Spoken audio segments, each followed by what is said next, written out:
প্রতিটি মেয়ের হাসির আড়ালে এমন কিছু গল্প লুকিয়ে থাকে যা সবাই দেখতে পায় না। প্রতিটি মেয়েকেই ছোটবেলা থেকে শেখানো হয় যে কিভাবে কথা বলতে হবে, কিভাবে চলতে হবে, আর কিভাবে নিজের ইচ্ছেগুলোকে চেপে রাখতে হবে। সে যত্ন নিতে শিখে, কিন্তু দিন যত যায় তার যত্ন যেন কমতেই থাকে।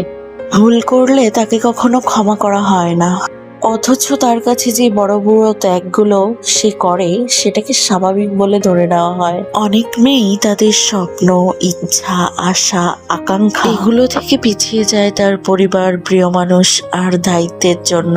সবসময় তাদেরকেই বোঝানো হয় যে এটা করো না, এটা করলে এটা হবে, বা ওটা করলে ওটাও হতে পারে। তাদের ইচ্ছার দাম সেভাবে কখনো দেওয়াটা হয়তো হয়ে ওঠে না কারোর। কিন্তু আমাদের সমাজ বলে যে ছেলে মেয়ে উভয়েরই সবকিছুতে সমান অধিকার। তবে এখনো পর্যন্ত বাস্তবে সেটা আমার চোখে ধরা পড়েনি।